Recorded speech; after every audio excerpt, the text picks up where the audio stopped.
आंब गछरे गहलिया बौल नवरंगपुर जिल्लार गाँ ठारू सहर पर्यंत आंब गछ फुलरे भरी जाइथिबा देखिबाको मिलिछि। बौलर परिमाण देखि चाषीक मनरे खुशी और आशार लहरी खेली जाइछि। जिलाटी एक आदिवासी अंचल होइथिबारु एठाकर अधिकांश लोक चाष उपरे निर्भर करती। चलित वर्ष अनुकूल पाग जोगु आंब गछरे बौलर परिमाण अधिक होइथिबार देखिबाको मिलिछि। यह चाषी मानक मनरे भल फसल हेबार आशा को बढ़ाई देछि। हेले चाषीक मनरे एक भय मध्य रहिछि। जदि वर्षा ठीक समय न हुए तेबे बौल झड़ी जबार संभावना रहिछि। चाषी माने आंब को बाजार को नहीं बिक्री करी 2 पैसा अधिक रोजगार करती। यह चाषी को स्वावलंबी करिबारे मध्य सहाय्य करे।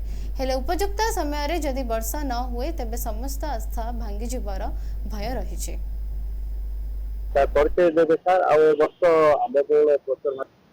धन्यवाद।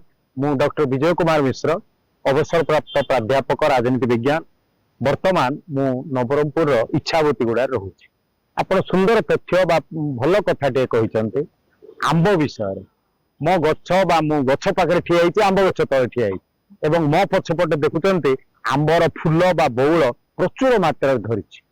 आमे देखिबा जे फल जेतिकी आमे खाऊचे हुए तो दिने 2 दिन 4 दिन 5 दिन रे फल फूल हो से पाची जीव। किंतु आंब यही गोटे फल जे तो फल मान भीतर राजा सी देखिए आंबर फूल बा कसी बा जहाँ बौल फूल कहूचे तार किछि दिन भितर कसी रहिबो, तार किछि दिन भितर बड़ हबो, तार किछि दिन भितर पाचिबो एवं ये प्रक्रिया बहुत दिन धरी चले। तेणु ये जो आंब फल एते स्वादिष्ट जे आपण माने जी आंब खाइबो से निश्चित भाव में अनुभव करेंगे।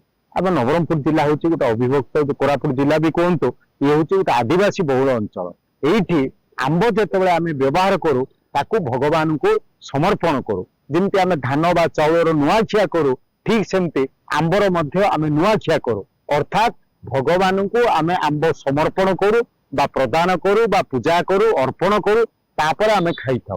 हेले एई वर्ष आंब आपण माने जो बौल देखुचंती प्रचुर परिमाण आसबार आम आशा करूचे। मो ना हूँ प्रकाश चंद्र नायक, गाँ हूँ पड़लगुड़ा। हाँ निश्चय निश्चय वर्ष जेहेतु शीत अधिक है बौल भी प्राय सब गचरे आसी सब गचरे भर्ती अच्छी। अगर बौल हेले जे कसीटा रही तार किसी माने ना कहीं फास्ट जोटा हेवी आसे मेल फ्लेवर आसे आउ जिते मेल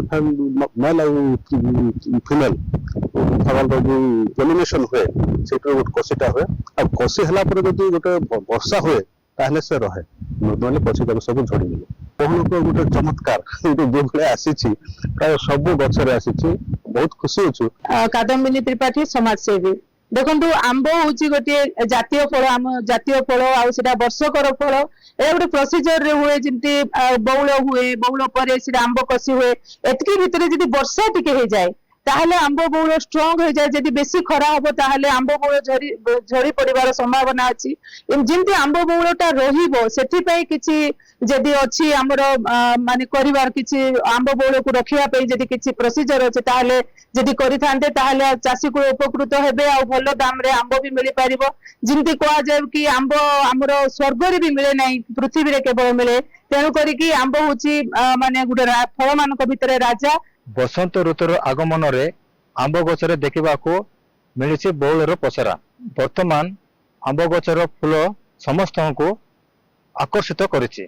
जदि प्राकृतिक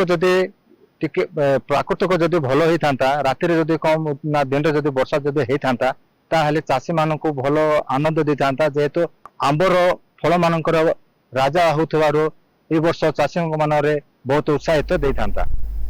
नवरंगपुर रिपोर्ट एनटीवी।